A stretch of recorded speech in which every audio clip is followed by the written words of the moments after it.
Welcome to episode 2 of Steel Talk, where we have Martin Kerr. Martin, welcome. Thank you, Adam. Thanks for having me. Good. How are things at the moment? How are you finding everything with lockdown? It's been a challenging time. The lockdown itself, I'm just getting on with it. Leisure time and work time seems to have sort of merged into one.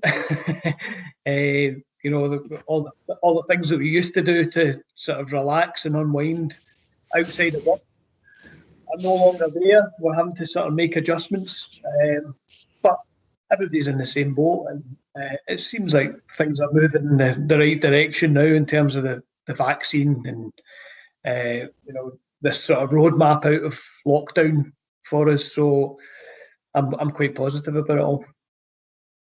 Absolutely, it's the best way to be. Positivity at the minute. I mean, everyone I speak to is positive on a day-to-day. And first of all, thanks for joining. Thanks for joining us. And I want to touch on your career. Where did it all start for you, Martin? In sales, what was your first role? Well, actually, I started out in sort of customer service role way back in 2004, and one of the sort of most well-known UK steel stockholders. I'd done that for a couple of years, moved into quality assurance within the same organisation. I'd done that for a while and then moved into a sales role within that same organisation, and it's sort of gone on from there. Somebody said to me at the time... So sales wasn't the first role that you had in stockholding then? No. Within steel? No. Okay. No. And the industry itself, I guess I kind of fell into it. It wasn't something that I had planned. I'd been studying for a few years, and I decided it was time to go and earn a bit of dough and and start working. And I'd went through a few different interviews. I had a couple of offers, and I was sort of sold on it. Really, the guy I was going to be working with, who was going to be my line manager at the time, really sold me on the industry, and I saw it as a job for life. And when I did move into a sales role eventually within that organisation, that was something that was pushed for me as well. It's a job for life. Doesn't always seem that way, but it is. It's a career. Once you're in this industry, I think it's very difficult to move away from it.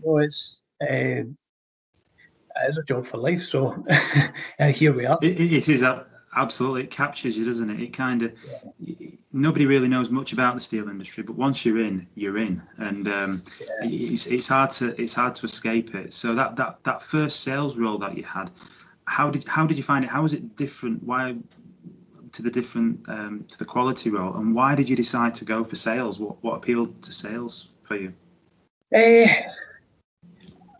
For me, it felt as if it was the kind of pinnacle within that organisation. That the sales department, that was the guys who had the most experience. That was the guys who knew the most about the industry. So that it seemed like a success point to get into that role. Where it was different, it was the highs and lows. There's times when you're struggling and you're not winning orders. You need a bit of guidance from some of the older members of staff or more experienced. And then there's times when you feel like you're going great guns, getting fantastic orders in the door, and it's that then it's seeking that buzz of winning the next order. And I think that's really what it's all about. It is, and I mean, any advice you would give? Because I know you've been in the game a long time, like myself. We've got a lot of kind of stories to tell on the highs and lows of steel stockholding and of selling. Would you have any tips to someone who's just starting out in a sales career as to how do you handle the lows? How do you handle not winning that order when you've spent weeks and months working on it? Perseverance, I think, is probably the key thing. You sometimes you have to try time and time and time again. You know, it could be 3, 4, 5 times trying to knock the door before you finally get a bit of success with a customer. And it's persevering with that. Don't become disheartened at the first knock. Keep trying, and eventually you'll build your way in there. And it's building a lot. It's building trust as well. Sales is about relationships. You know that as well as I do. That is basically all it's about. It's about two people building a relationship. You know, it's the buyer and the seller, and you know, all the buyers have a need, a requirement. The people selling to them have the ability to fulfil that need and that requirement. So, you know, the only sort of difference there is building that relationship, and that's how you win the orders, win the business. Build that relationship with the person. It is, and that's great advice for anybody who's just starting out in it, and people who've been in it for a long time. As you know, it's always an evolving thing. You can always continually learn in sales, and certainly in steel as well. So you went from your first role, and then how long were you there in that position, in the sales role? And then where did your career go from there? I was there for a couple of years in the sales role. So I was with that company for 6 years, I think, in total. I was then approached by a much smaller independent company to go into a sort of more diverse role. So it was a more involved day to day. You know, there was purchasing, there was sales, there was a bit of production. You know, for me, it felt as if it was more of a kind of grassroots role. And at the time, being quite young and inexperienced, I thought it would be a good opportunity to go and experience more of the sort of day-to-day running of a business. I think sometimes with a larger organisation, you can feel a bit detached from a lot of the different operations going on within it.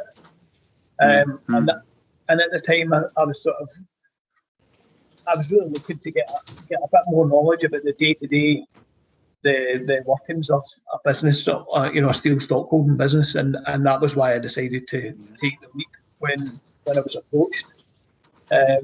So what did you learn in that role? What was your biggest learning in that role? Because obviously you've gone from then just selling, but you're doing production, you're doing quality, you're doing accounts, you're doing everything.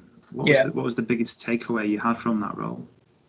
I think actually learning more about competitors who are out there, basically the purchasing side of it, I think really taught me a lot in terms of the industry out there. You know, I had a very sort of limited knowledge up to that point. I'd only worked for one company. My research had only taken me so far in terms of who else was out there. Direct competitors I knew about, but in terms of products that we weren't involved in, I had no idea. So I was then getting involved in purchasing all manner of different grades, weird and wonderful materials. And Martin, what's your favourite grade? I'm going to ask. I ask this to most people, but what's your favourite grade of material and why? Oh, Inconel 718. The daddy of steels. The daddy of all steels. Why do you like 718? What's the biggest take on that? I think I'm a bit of a magpie and I like shiny things.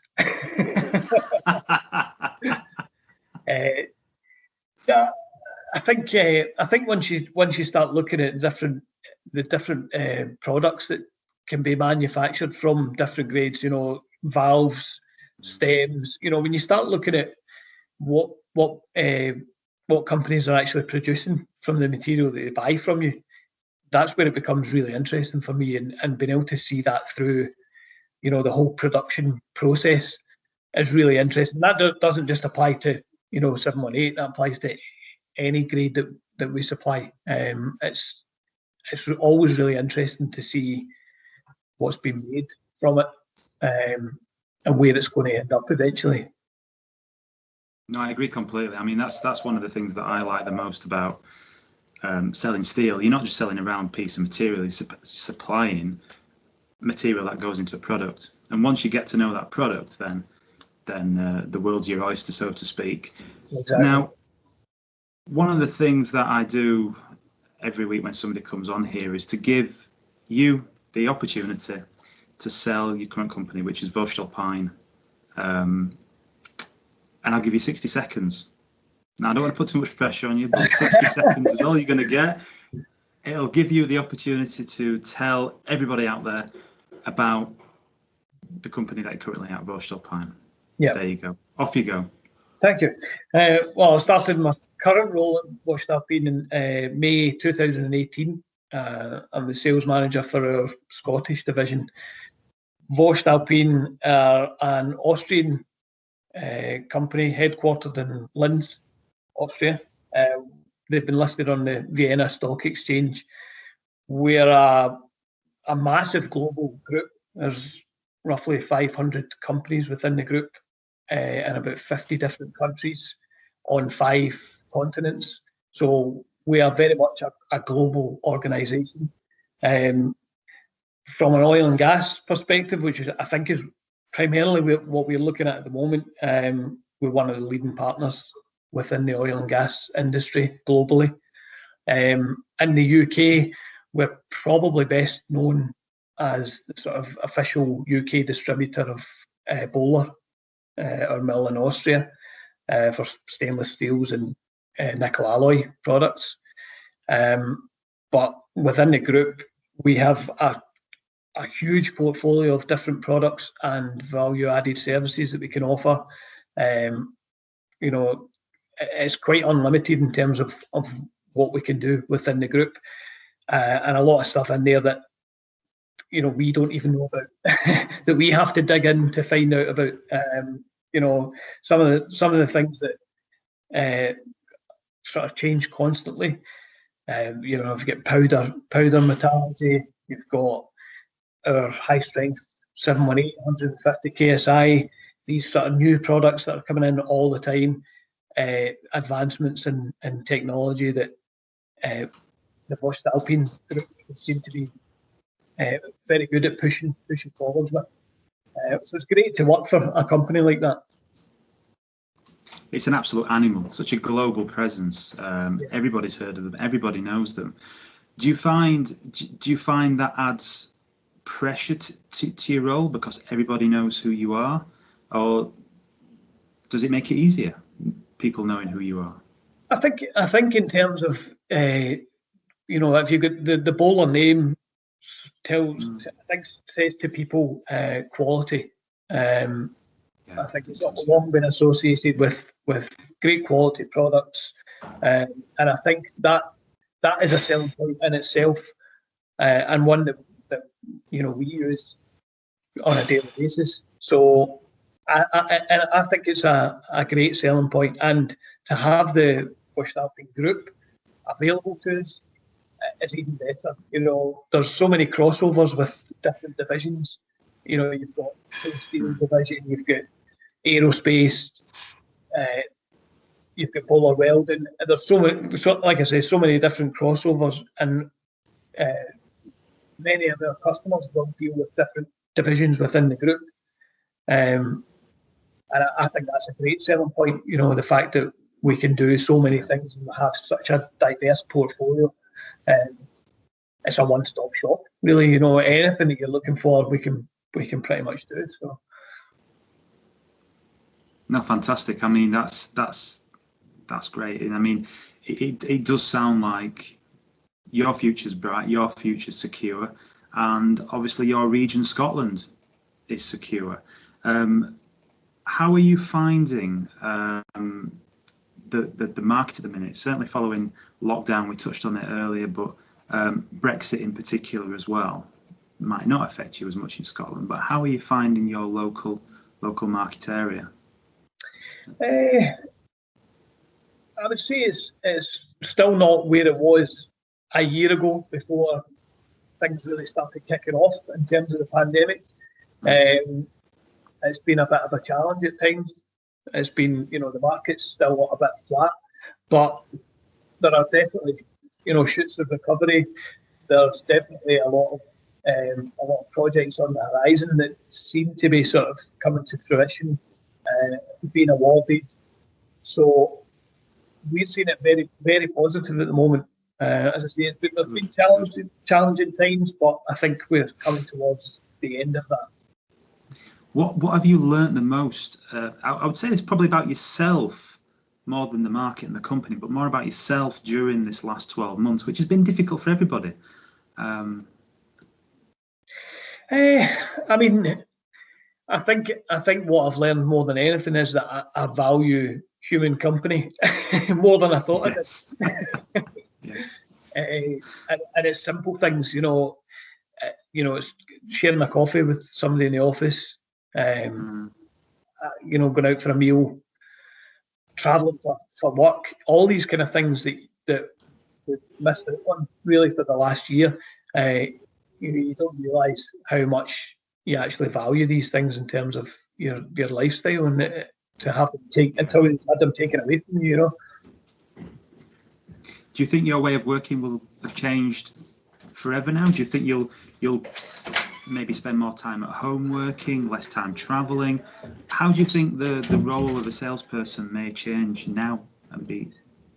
I mean, I think you're similar to myself in terms of your background. We've worked from a hotel reception. You worked from a coffee shop. You can work from your living room, your office. You can work anywhere. I think as a salesperson, that's something you become accustomed to anyway. It's not all that extraordinary. I think the difference is it's been over such a prolonged period of time rather than, maybe going away for a week or whatever. I think that's the main difference. Personally, I like the office environment, and I think it's particularly valuable for sales because, it's that thing of overhearing competitor information. I lost that order for such and such a reason. These sort of things that you don't get at home, where you're working remotely. But we have become more accustomed to, daily WebEx or Microsoft Teams calls, whatever it happens to be, where, you can be on a call with the whole group and still doing the work. And it's, at times you almost forget that you're sitting at home. You can have that call on in the background, and you're just chatting away, but still doing your work, and you almost forget that you're not in the office. So technology has really come into its own, I think, over the last year, and we would be a bit lost without it, I think. I think you're right. I think technology is a good tool to use. It's here for good, and I'm like you. Every day I can chat to somebody across the world instead of getting on a plane and going to see them. But that human interaction, we still crave it. We still crave being in the same room with somebody over a coffee, and as you know, with the salespeople, that's priceless. It's building that relationship over an Indian. Exactly. Great Indians and things like that. But there's so many interesting stories as well that certainly from my time and your time that we've probably even been part of together. Is there anything you can think of right at the top of your head that you'd like to share with everybody about an interesting story from your steel sales career? I think the sort of the biggest ones I remember is, when I sort of started out in my career and you were listening to a lot of the old timers talking about how it was back in the 80s, and which wasn't all that long ago, when it was, inquiries and orders were coming through by fax and telex, and they didn't have online systems or computerized systems. It was all card index systems, and people had piles and piles of business cards. We didn't have LinkedIn to connect with colleagues and things. It wasn't all that long ago, and yet it was completely different. And that's where the the technology of today, if we hadn't had that, this pandemic would have been crippling for the industry. And I think it's always funny just hearing about all those old stories and how things worked back in those days. Back in day, as we were saying, Barnsley. Back in day. But yeah, I think you're right. I think the sales is always evolving. It's always changing. Technology is helping. But deep down, we're still people. We still want to connect with people, and just the way we do it, like you say, during the pandemic, it's really helped having online meeting rooms, emails, etc., telephone, whatever we can communicate with. I'm always interested in knowing about yourself and obviously sales and how you develop those. Are you currently reading anything? Are you currently doing a course or anything that would benefit your sales career? No. No, I think now not enough time in the day, is there? Not enough time. Well, I think now more than ever, it's important to try and disconnect from it when you can. I go on LinkedIn every day. I look at what's happening within the industry. I look at different projects that have been awarded and who's working on what. So I spend a lot of time doing that. But out with work, I think the biggest challenge has been trying to sort of switch off from it, because you don't have that commute back from the office or back from wherever you're working. You're literally maybe only going from the living room to the bedroom, or the living room to the kitchen or whatever. So you've not got that same time to switch off. So the biggest thing for me has been, trying to relax and unwind away from work when I'm not working, and that's just for mental well-being, really. Yeah. No, it's absolutely really important, mental well-being, especially when you're working at home. The tendency when you're working at home, as you know, is to work more hours and longer days, and you become very isolated. So what are you doing to unwind? What do you do in your spare time at home? And what has it changed recently? I listen to a lot of music.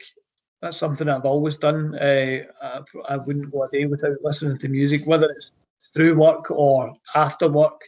I do that. I go out walks, outside of work, just for fresh air, and again listen to music on walks. I listen to a lot of podcasts. I've watched everything on Netflix, so that's finished now. What was the last thing you watched on Netflix? I watched Night Stalker, Richard Ramirez one. So like a true crime. It's good that, yeah. I think we've all seen everything on Netflix, so we can all share that. So it's great. Yeah, it's great. Compare notes. And I watched the Yorkshire Ripper, the Ripper one. Yeah. Good. That was good. And I read books, but I tend to read fiction rather than sort of non-fiction. So most recent one's been a book by Joe Nesbo, who's a Norwegian author. He was best known for he wrote The Snowman, which was made into a Hollywood blockbuster. So he's a really good author. And I'm always up for any recommendations. So if you've got anything, let me know. Yeah, I can definitely share them. So, certainly on Netflix, it's become an obsession within our household, because the series is all there. So you can start with episode 1 and just keep going. You don't have to wait back in there like you had to wait a week before episodes. So it's fantastic. But yeah, I mean, thanks for joining us today, Martin. It's gone really quick, but it's been great seeing you. And thanks for your time. Appreciate it. You too. Thanks for having me.